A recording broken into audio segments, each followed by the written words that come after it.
ছাত্র জনতার অভ্যুত্থানে আওয়ামী লীগ ও দলটির শীর্ষ নেতৃত্বের বিরুদ্ধে গুরুতর মানবাধিকার লঙ্ঘনের প্রমাণ পেয়েছে জাতিসংঘের অনুসন্ধানী দল। ১ জুলাই থেকে ১৫ আগস্ট পর্যন্ত আন্দোলন দমনে সরকারের কর্মকাণ্ড পুঙ্খানুপুঙ্খভাবে তদন্ত করে তৈরি প্রতিবেদনে এই তথ্য তুলে ধরা হয়েছে। প্রতিবেদন উঠে এসেছে গত বছরের জুলাই আগস্টে শেখ হাসিনার নেতৃত্বাধীন সরকার দ্বারা সংঘটিত বিচার বহির্ভূত হত্যাকাণ্ড, নির্বিচারে গ্রেপ্তার, নির্যাতন এবং অতিরিক্ত বল প্রয়োগের মতো ব্যাপক মানবাধিকার লঙ্ঘনের ঘটনা।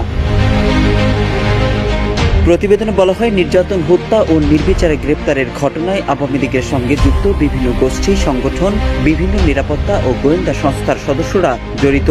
১১৪ পৃষ্ঠার এই প্রতিবেদনে ওই সময়ের নৃশংসতা ও মানবতা বিরোধী অপরাধের জন্য বিগত সরকার ও শাসক দল আওয়ামী লীগকে পদ্ধতিগতভাবে দায়ী করা হয়েছে। প্রতিবেদনে বলা হয়, তৎকালীন সরকার এবং নিরাপত্তা ও গোয়েন্দা সংস্থা আওয়ামী লীগ এর সহিংস গোষ্ঠী ও সংগঠনের যোগ সাজসে পরিকল্পিতভাবে গুরুতর মানবাধিকার লঙ্ঘন করা হয়, যার মধ্যে রয়েছে বিচার বহির্ভূত হত্যা, বিক্ষোভকারীদের গুরুতরভাবে শারীরিক নিপীড়ন ও বল প্রয়োগ, ব্যাপক হারে নির্বিচারে গ্রেপ্তার ও আটক সহ অন্যান্য ধরনের নিপীড়ন।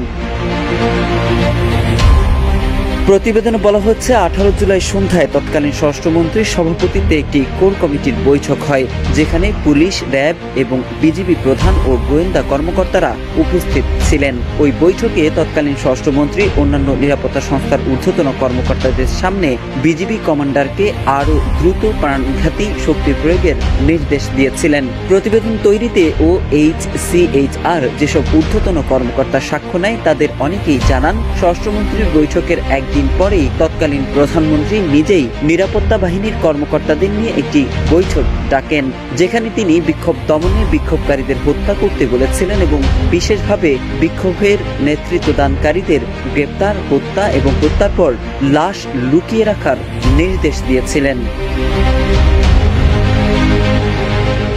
প্রতিবেদনে বলা হয়েছে, অনেক অভিযানে বিক্ষোভকারীদের ছত্রভঙ্গ করতে পুলিশের সহিংস প্রচেষ্টাকে সাহায্য করতে সশস্ত্র আওয়ামী লীগ সমর্থকেরা আক্রমণে, তল্লাশিতে, আটকে অংশ নিয়েছিল। OHCHR-কে বাংলাদেশ পুলিশের কিছু সদস্য, আওয়ামী লীগ ও এর সহযোগী সংগঠনের ৯৫ জন সদস্যের নাম এবং তাদের ভূমিকার বিস্তারিত তথ্য সরবরাহ করেছে। পুলিশের মতে, এই ব্যক্তিরাই বিক্ষোভের সময় সহিংস হামলায় ব্যবহারের জন্য অস্ত্র সরবরাহ করেছিল।